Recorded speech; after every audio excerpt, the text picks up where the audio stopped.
Welcome back to another episode of the Know Your Power podcast. I'm your host, Julia Renee. And Kendall Aaliyah. And today we are going to be decoding bodybuilder and gym lingo. Gym. I go to the gym. I put a little poll on our story the other day. If you guys don't follow the podcast Instagram, make sure that you do because it's super fun, super educating, and we answer our DMs and stuff there too.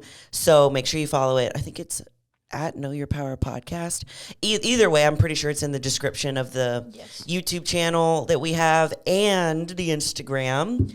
But we put a little question box up to see and asked our community on YouTube of what gym lingo people were confused about, because we forget that there was a time where I had no idea what any of these mean. And still, writing this outline, I was like, okay, there's some things that I wasn't actually 100% sure on. So we're going to decode all of those things for you. But what's going on in your life? Not much. Yeah. I'm feeling a bit tired today. It's one of those days I had an energy drink and I can't stop shaking my leg, but my brain is still asleep. I already had a coffee and now I have an energy because it's not doing anything. So by the end of the episode, you're going to be hyped up. That's always how I feel. I walk into these exhausted and I leave being I'm ready for my day. Yes. And I'm like, oh, we should film when I'm already awake. I know, that's so true. Okay. I feel the podcast gets the rawest version of me because I have no filter because I have no thoughts when I'm tired. So I just I just talk about whatever is on my mind. You're like, wow, I didn't even know I said that. Every episode I'll watch it back and be like, wow, that was really educational of me. How did I do that? I didn't know how I knew that definition. I was barely awake. I'm very much so the type, I'm better now, but I used to have to Google everything anyone told me about the gym, or if I saw a term during a show day video where they are talking about, and these are some of the ones we're going over, coming in dry, coming in full, coming in flat, spilled over. I'm like, what does any of this mean? So this is going to help me too. Yeah, for sure. And it can be so confusing, especially with those specific bodybuilding terms. Mm-hmm. Some of them are just made up.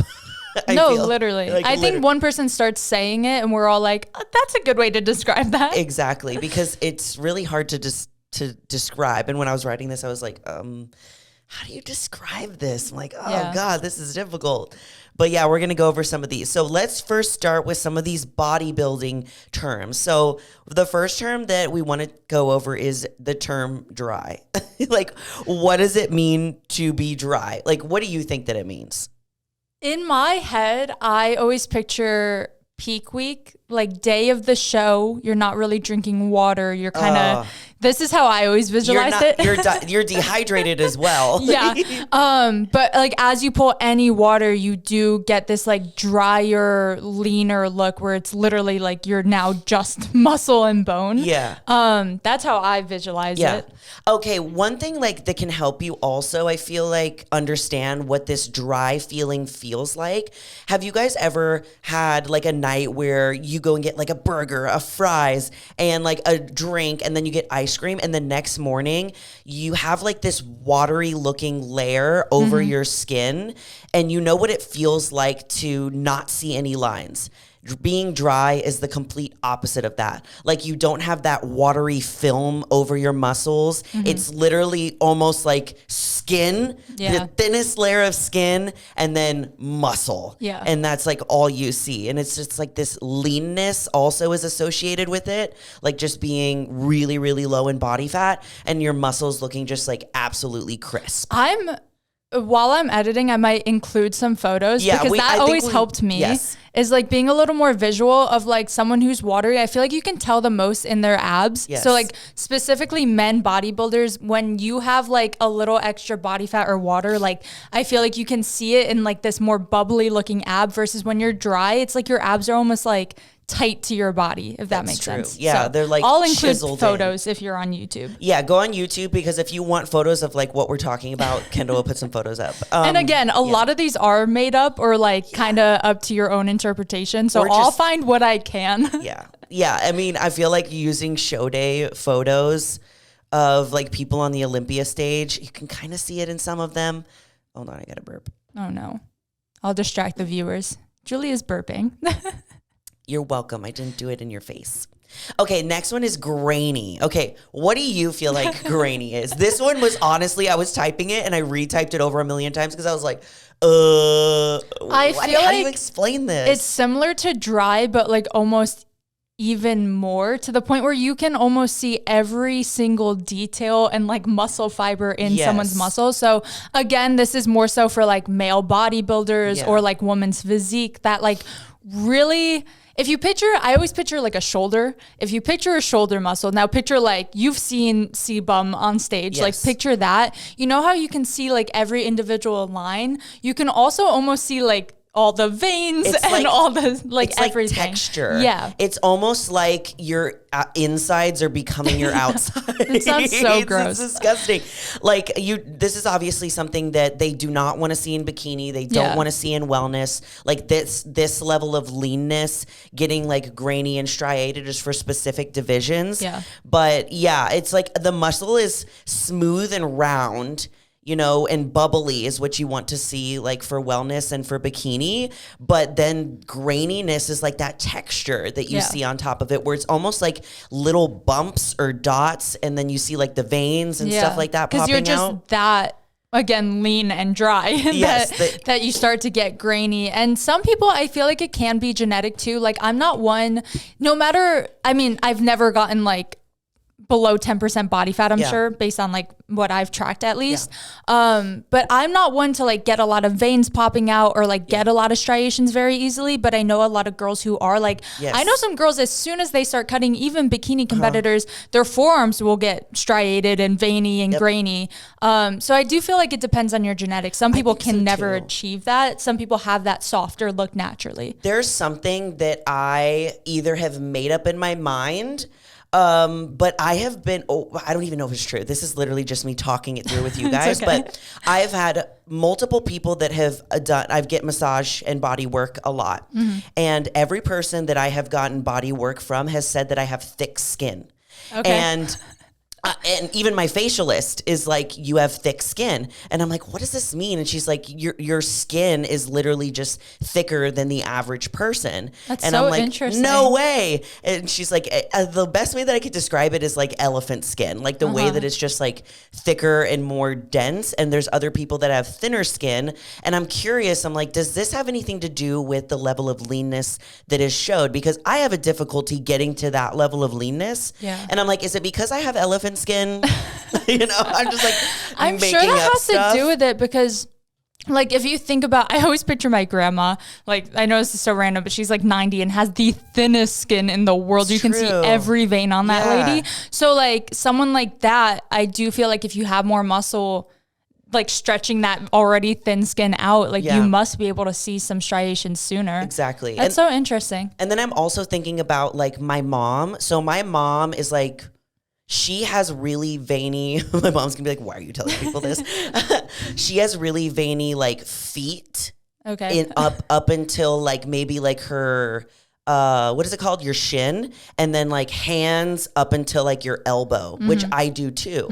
And whenever like I'm doing a lot of physical activity, I'm moving my feet a lot and I'm using my hands a lot, like it gets more. And the leaner that I get, it'll be like my hands all the way till like my shoulders. And you've seen some photos of me to where they're like popping out. I have names for my veins. I have names for my one, because there's only she's got one. A crazy shoulder vein that goes like when I'm lean, that one goes nuts. But my right one is Freddie and my left one's Bobby. And then I have a calf or a shin vein that comes out like when I'm getting really hot and like working out, basically. I thought you meant like hot, like sexy. No. When I'm getting really hot, no, my veins do come out when I have sex too. Oh God. Yeah, found that out this week. Oh God. Anyways, TMI. But yeah, my mom has like crazy veins on like her feet up into her shins, and then like her hands up into her elbow. And genetically, like I guess I have the same, but I also have elephant skin. So yeah, it just has to do with like genetically too. Yeah, really. I'm sure. But you know that grainy look when you see it. Again, I'll include a photo, but that like very textured looking muscle. And I don't know, do men competitors like want to achieve that, or do they try to stay away from it?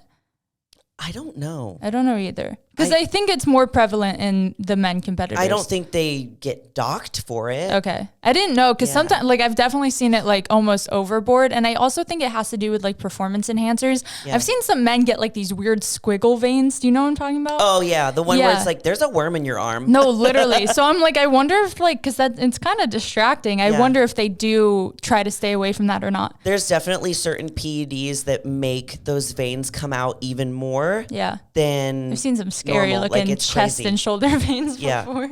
The next one is striated. So this kind of goes under the category of like dry, grainy, and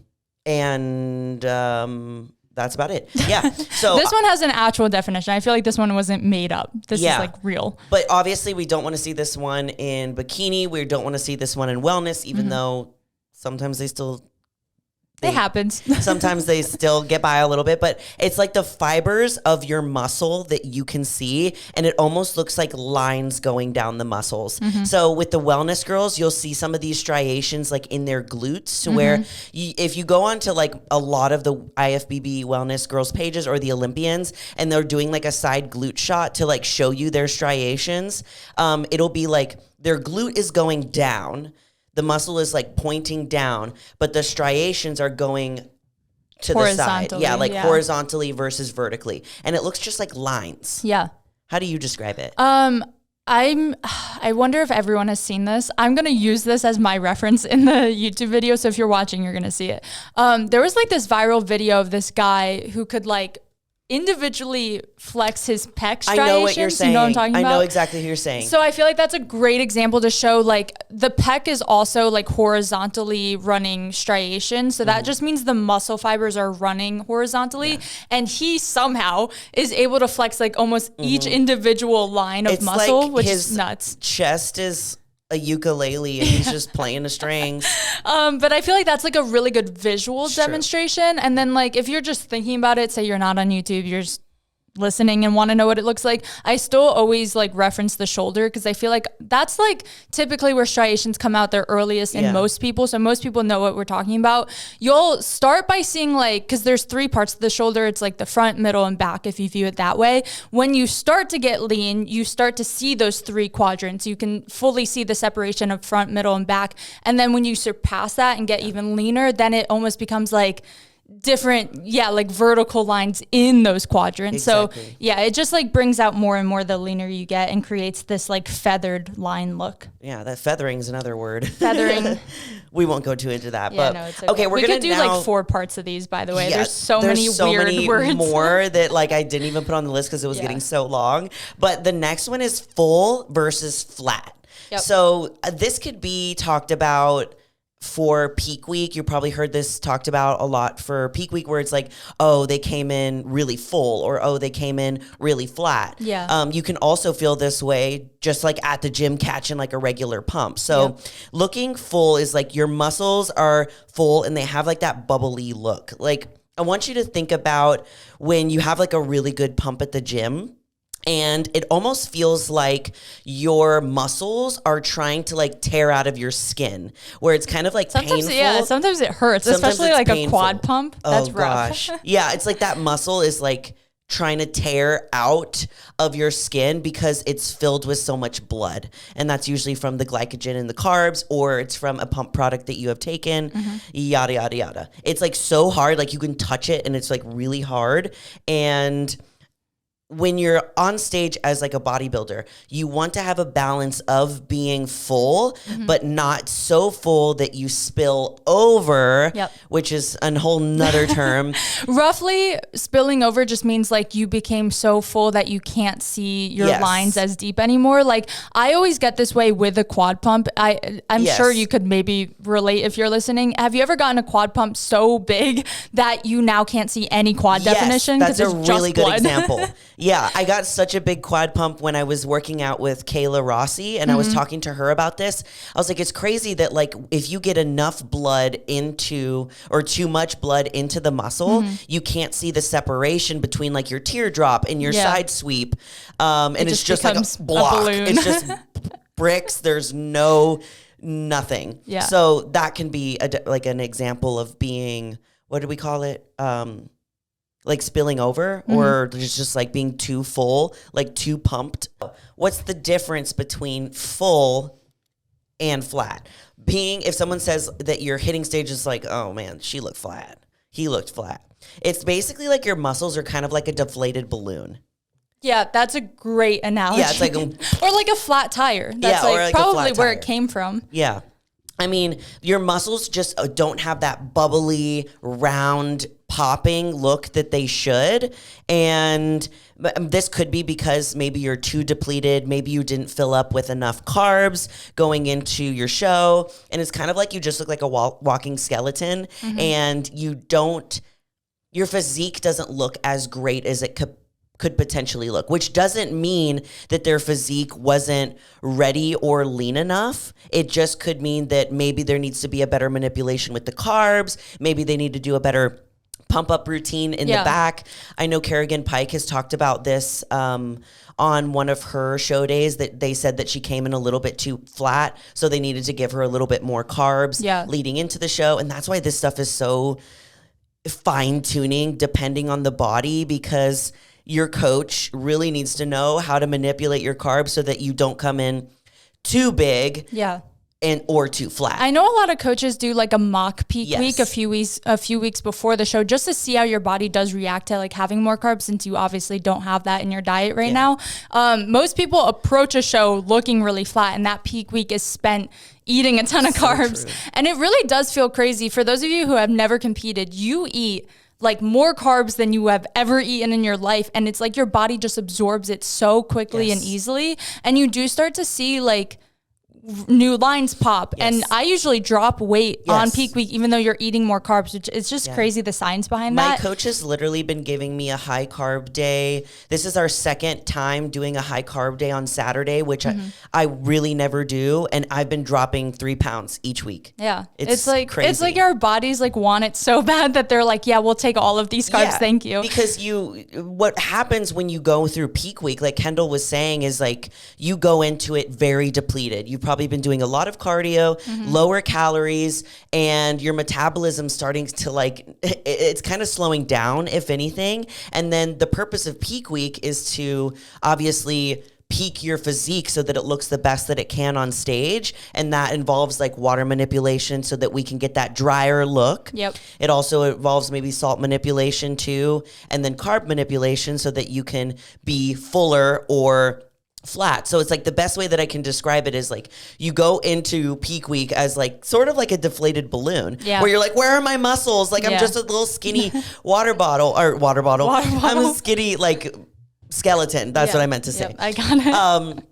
And then you get like a pump, and like the carbs are like the balloon pump, and you just like see how much you can pump into it before the balloon pops. And like if the balloon pops, obviously you're having too much carbs and we pushed it a little bit too far, then you can kind of like back down and play with it. It's a lot easier to be a little flat and like fill up on show day versus if you had spilled over like the day before or like gotten too full the day before or day of, it's really hard to like rope that back in. That happened to Zach. Like literally, Zach and I competed in the summer shredding at 2020. His physique was looking amazing. I didn't know he did that show. Yeah, he did it with me. Oh, I didn't know that. Classic physique. And he competed in the Adela with me 2 weeks after, and then that's when he decided to stop competing. This happened to him. He was prepping himself because he was a bodybuilding coach and he knew how to. He looked amazing the night before, and then he had too much carbs that evening. And then when he woke up, his physique spilled over. Like his lines were gone. He couldn't see the separation between his muscles. His ankles were even swollen, and he was so upset. And he couldn't really backtrack. Like unless he were to maybe go and do some cardio, like sit in a sauna to try and like alleviate some of the water retention and inflammation. He had no time to do that. So he had to go on stage looking watery and not I've seen it happen too. It's really hard. You can still like manipulate salt and stuff, but yeah, it's really hard once you get there. But you want a good balance between full and flat. Not so flat that it's noticeable that you don't have any like bubble, healthy looking muscle. I also do think it depends on the division. Everyone wants a full look, but I think like wellness especially is like a very full look.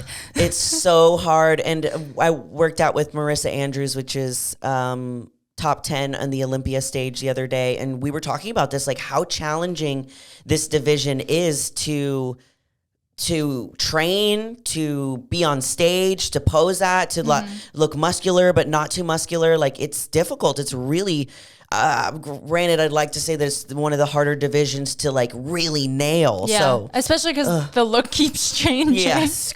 It's like, okay, let's pinpoint something that I can work towards, please. No. Next is similar to full and flat. I used to confuse these two a lot, or I kind of still use them interchangeably, is looking soft or watery. I used to confuse that with being too full, but it is different. Yes. How do you define it?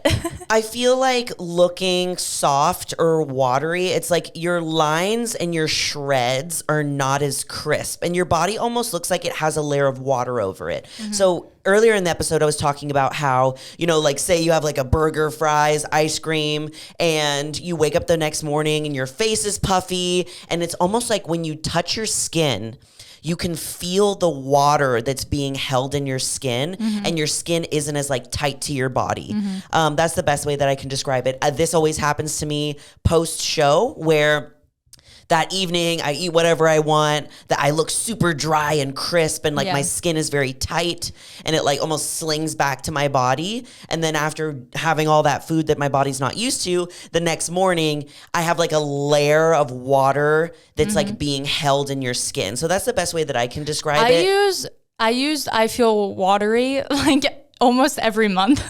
Because we're on our period. Exactly. You also might feel this on your period to where you gain weight probably because you're holding on to more water. It's so normal, and it's just part of the beauty and wonderment of being a woman. Love being a woman. Yes. But yeah, I definitely use that a lot because I do get very watery. I bloat, and when I bloat, I feel it from my head to my toes. Yeah. Like my hands get swollen, my ankles get swollen. I feel it everywhere. And yeah, I'm always like, I feel like I always say it because it helps me rationalize like, okay, this is not body fat. Like I'm watery right now. I've gained a lot of water right now. Like that means it'll go back down eventually. But yeah, I experience this one a lot. Yeah. And like looking soft, it's also similar to like a lot of the ones that we were just talking about. It's like your muscles are soft. So, when your muscles are super striated or cut, like you can see each individual line and separation between each muscle. When you're soft, it's like those lines are a little bit more muddled. Yeah. Like it's they're like blurred. Yeah. Like you can still tell they're there, but like you can see that there is definitely like something over it. Yeah. And your muscles are just not as hard to the touch probably or to the look. And they're a little bit just more soft and like someone kind of blur, like put a little blur filter on them. Yeah. Next one is peak week. What is peak week? So the purpose of peak week is a week prior to competition. Bodybuilders are supposed to like use tapering strategies to fine tune their body so their physique can look absolutely incredible on stage, because they want to maximize the aesthetics of everything with all of the things that we just talked about. And it's also known as peaking. So that's why they call it peak week. And they can involve a manipulation of your macronutrients, your salt intake, your water intake. Some people use diuretics to like relieve some of the water, and exercise as well. So something also that can be added to this list is like training and exercise, like we were saying. For example, during my peak week, I will train up until a certain point, and then there's like a couple of days where it's like maybe Thursday, Friday, Saturday, show days on Sunday or something like that, and I'm not training those days because we're relieving inflammation. I've been training for months on end. My body has cortisol is through the roof, so then I just get to chill. So there's all of these things that you manipulate so that you can have the best physique. I think the week before peak week is usually referred to as hell week. That's when you're doing any last minute, like extra cardio, extra training, trying to lose that last little bit. By the time you hit 1 week out, 99.9% of the work is done. Now it really is more so like what food can we manipulate to come in full and looking the best we can. But yeah, I usually stop exercise several days out too. And you start to look better as your body kind of like gets rid of some of that stress and starts recovering. And then it's easier to pose and all of that. So everyone's approach is different, especially like different coaches take different approaches. Yes. I've heard people whose peak week, they hate it. And it's absolutely the worst. Peak week. And my peak weeks have always been great. Like I get to relax a little bit more. It's always hard mentally because you have to relax a little bit more because you've been going go, go, go, go for so many like weeks. And then your coach is like, okay, it's time to chill. And you're like, wait, what? Why? See, I'm the opposite. I'm like, yes, please. Yeah.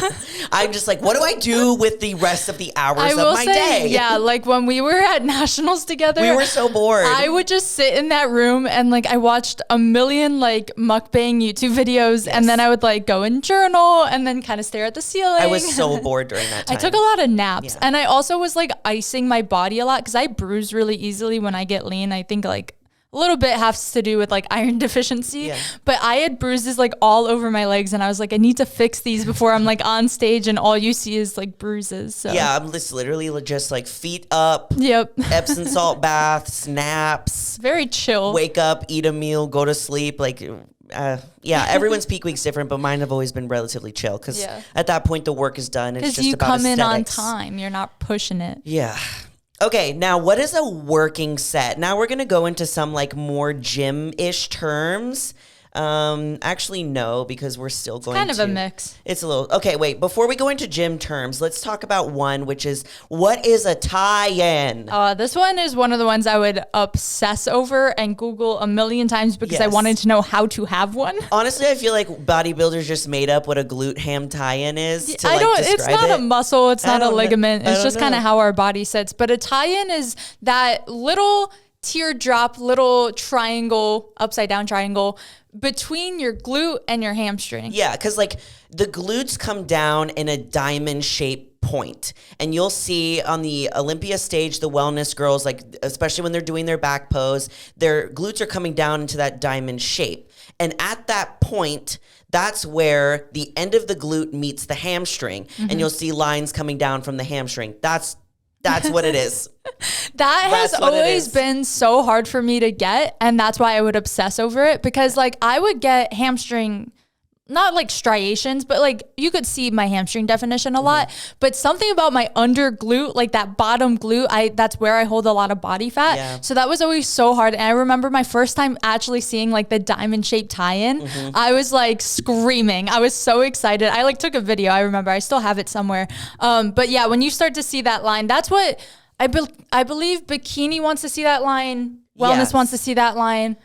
I do think figure also just to like a different degree. Like obviously it gets sharper with every single division. And then by the time you're at women's physique, it's like extremely striated through there. But exactly. And now we can move on to some gym What's terms. A working set? So what is a working set? And I was like, yeah, what is a working set? I mean, obviously I know what a working set is, but it seems so simple. But when people just like throw it around in the gym, it's like, aren't all sets working sets? Like, what are you talking about? Technically speaking, yeah. Technically, yes. But like, for example, like when you're starting your workout, you don't want to just like jump into like your heaviest set of hip thrusts or leg extension and just how you get injured. Put on all the plates. Like we need to like warm up a little bit. We need to get used to the machine. We need to see how it feels, how our body is actually feeling that day. So what you'll do is you'll do maybe like 1 to 2 sets that are just your warm-up sets. And these are usually just lightweight, seeing how it feels, seeing how your ligaments feel and your energy levels for that day. Your working sets are what you're actually doing. So that's when you actually start counting how many sets and reps that you're doing. So you'll do those 1 to 2 warm-up sets. Then people usually say, okay, let's go into our working sets, which could be 3 sets of 10 to 12 leg extension. That's what a working set is. It's weird because like I never think about it anymore. I just do it where I always just start light with a weight I know is easy just to get the movement down to see how it feels. But I remember in the beginning of working out, I was so confused as to what that meant. So people would like post their workouts back then and be like, follow what I did today.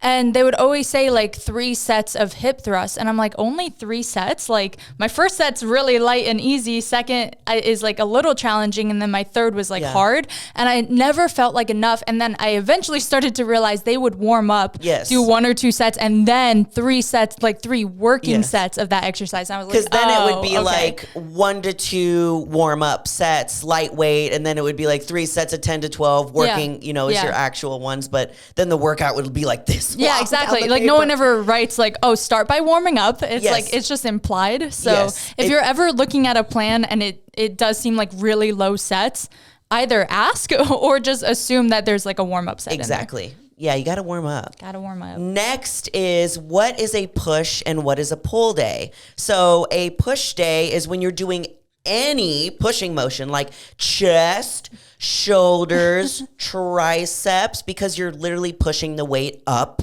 or down. Yeah. When you're doing a chest press, whether it's dumbbell or barbell, you are pushing the weight up. When you're doing a tricep press down, so funny because I've never viewed it this you're pushing the weight down. When you're doing shoulders, you're pushing the weight up. Yeah. Hopefully that's right. That's right. Okay, and then when you're the weight is moving away from you. Yes. Yeah. And then when you're doing a pull day, it's a pulling motion. So back or biceps. When you're doing back, say you're doing a row.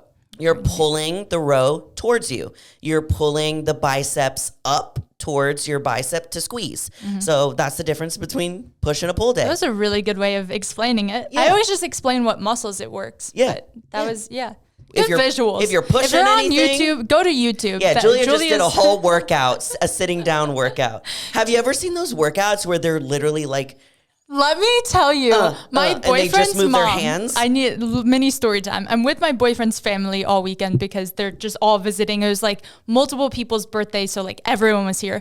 And I'm sitting by the pool with his mom, and she goes, I don't know how this came up, but she was like, oh yeah, well, I saw that if you do this, and for those not watching on YouTube, she just puts her hands up and starts moving her thumbs in. And then there's 4 different variations. And then she keeps her thumbs in and goes up and down with her fingers. And then she like keeps it out and goes up and either way, weird hand exercises. She goes, that's equivalent to an hour of running. And I went, I bet you it's not. Bro, no. She was mostly joking, but it was so funny. And I was like, we need to get whoever is spreading those online away from everyone.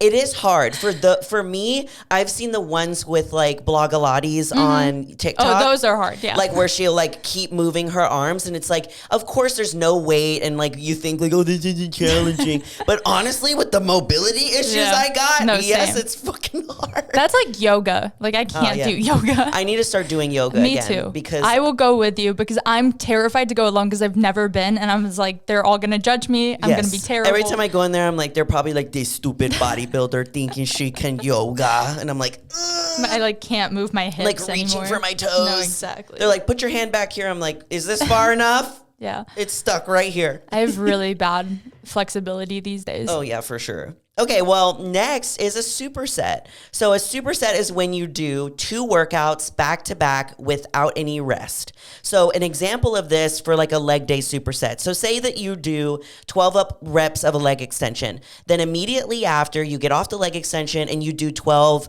jump squats. Then you rest. That is a superset. So you're doing those 2 workouts back to back with no rest, immediately going to the next, and then you rest. Typically, people do a longer rest period after a superset because you're doing a lot more like workload. So maybe instead of doing like 3 sets of 12, which is just a regular set, and resting like, say 60 seconds, if you do a superset and you're doing 2 workouts back to back, maybe resting like 90 seconds or something like that. So that's a superset, y'all. Next is a drop set. So a drop set is when you focus on completing a set until failure. Then you lighten the load by 10 to 30% and repeat it with little to no rest time in between. So an example of a leg day drop set can be, say you're doing 10 reps of a leg extension at about 130 pounds. Then you grab the little pin, you decrease the weight to say 30 pounds, which is anywhere between 10 to 30%. So you decrease the weight to 100 pounds and then you go until failure immediately. And then that is it. You're done. Typically drop sets are done not for every set. Usually it'll be like the last set. So say on your workout program, you have three sets of 10 to 12 reps for leg extension. And then it'll say something like the last set is a drop set, blah, blah, blah, blah. Then you'll only do this on the last set. Yeah. It's better to do it at the end because it really gives you that last like push of fatigue for your muscle versus if you start with it, you're going to fatigue too early and then that's how you get injured. Yeah. This is what I have for my one quad day every other week. On my leg extension, this is what I do. Yeah. No, it's great on leg extension. And I also feel like, what was I going to say? Oh, drop sets on like a machine are a lot easier because like you said, you can just drop the pin versus every time I try to do a drop set alone on like a hip thrust, I have to like get up, take the weights off, get back on. And you're trying not to take a long break in between each of these like rounds in the set. So very true. Yeah. I love me a drop set. And then I'm like, oh man, I just spent like 5 minutes trying to take these plates off. I'm like, should I just stop? Exactly. It's tiring. Okay. This one was one of the ones where I was like, yeah, like what is this? Because I know what it is, but I'm really curious to see your thoughts on it. Like if you like this training style. So what is an RPE? An RPE is a rate of perceived exertion. I couldn't have told you what that stood for. It's a way of personally rating how hard that you found a specific activity or exercises using a scale of 1 to 10. 1 being wasn't challenging whatsoever, 10 being that was hard. So say that we're doing our leg extension and we do it and we're like, that was maybe like a 1, that wasn't challenging whatsoever. It was just a warm-up set. So think about this while I go through this scale. So when you're rating your exercises on this scale of 1 to 10, anywhere between like a 1 and a 4 is very light effort. Yeah. Anywhere between a 5 and a 6 is you could have done 4 to 6 more reps.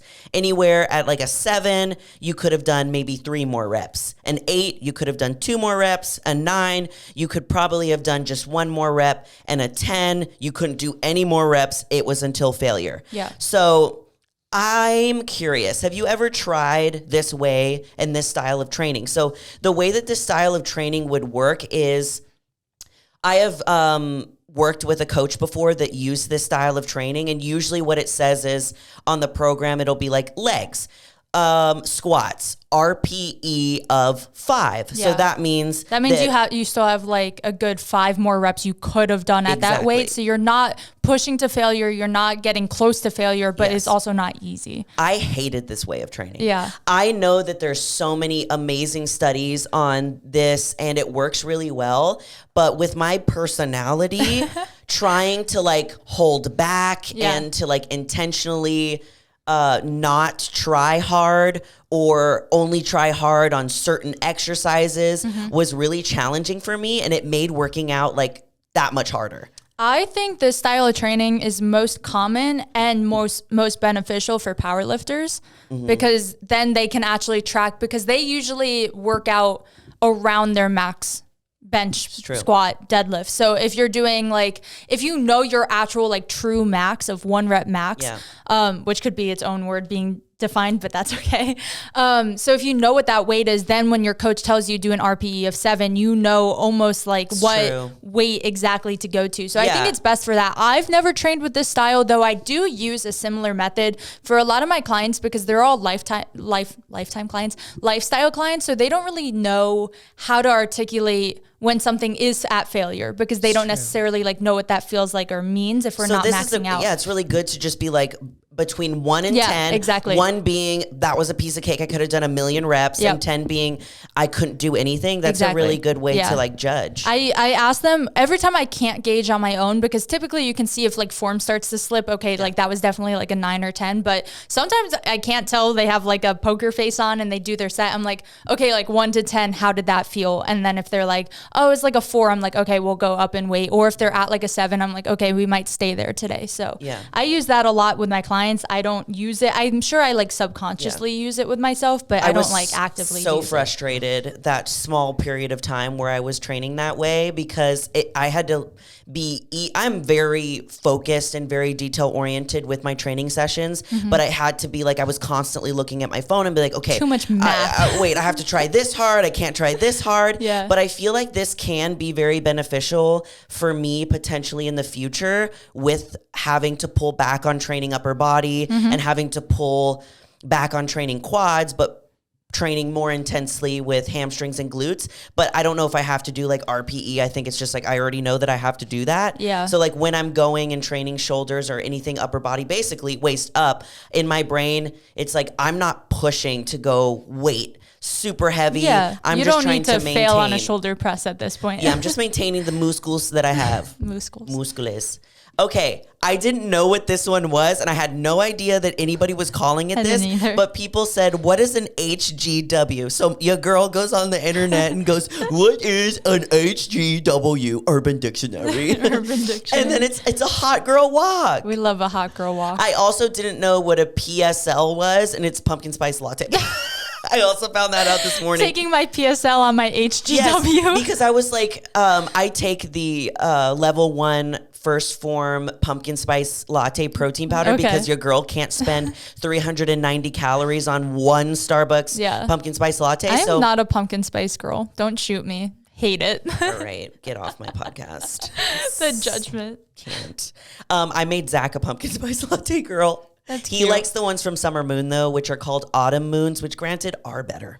Okay. They are I better. haven't tried theirs yet. They're better. But anyways, yeah, so I found that while doing that, and now I know what a HGW is. Everyone just likes to shorten things. Hot girl walk. Last, but certainly not least, what is a caloric deficit? So you guys probably hear us throw this around a lot. We've done a couple episodes explaining it, but when you're new into the industry and it's like, you need to lose weight. How do you lose weight? The people just say, be in a caloric deficit. You're like, what the heck does that mean?